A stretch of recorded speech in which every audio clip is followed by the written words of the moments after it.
આપણે 500 ગ્રામ મેંદાનો લોટ લીધો છે, તો એમાં આપણે અડધી ચમચી મીઠું નાખીશું. એમાં આપણે મોણ દેવાનું છે. મોણ દેવા માટે 2 પાવડા તેલ નાખીશું. પછી એને આપણે મોણ દઈ દઈશું.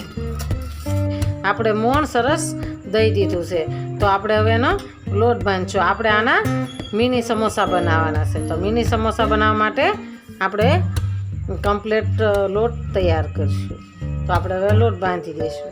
આપણે સરસ લોટ બંધાઈ ગયો છે, તો આપણે એને હવે ઢાંકી દઈશું. આપણે ઢાંકીને ઉપર રાખી દઈશું.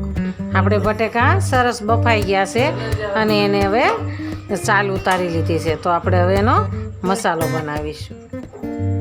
આપણે એમાં મરચાં નાખીશું. આપણે એમાં થોડીક હિંગ નાખીશું. ધાણા જીરું નાખીશું. આખું જીરું નાખીશું. અડધી ચમચી સ્વાદ પ્રમાણે મીઠું નાખીશું. 1 ચમચી ખાંડ નાખીશું. અડધી ચમચી આપણે વરિયાળી નાખીશું. આપણે થોડોક ગરમ મસાલો નાખીશું. આપણે એમાં લીંબુ નાખીશું.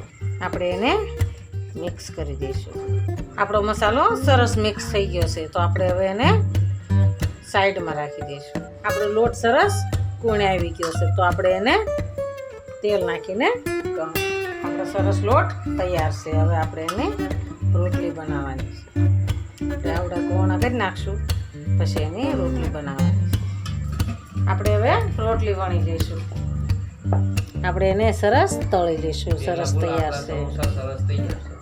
આપણા સમોસા સરસ તૈયાર છે, તો આપણે એને તળી લઈશું. આપણે હવે તેલ મૂકીશું. આપણું તેલ આવી ગયું છે, તો આપણે એને સરસ તળી લઈશું. આપણા સરસ તૈયાર છે, તો આપણે હવે એને સરસ તળાઈ ગયા છે, ગોલ્ડન કલરના થઈ ગયા છે, તો આપણે હવે એને ઉતારી લઈશું. આપણે 2 ટાઈપના સમોસા બનાવ્યા છે. એક આપણે દુકાને મળે એવા બનાવ્યા છે, અને એક આપણે સરસ ઘરે અલગ ટાઈપ બનાવ્યા છે. આપણા સમોસા સરસ તૈયાર છે. આપણા સમોસા સરસ તૈયાર છે, તો આપણે સર્વ કરીશું. જો મારો વિડીયો ગમે તો લાઈક, શેર અને સબસ્ક્રાઈબ કરી દેજો. રાધે રાધે.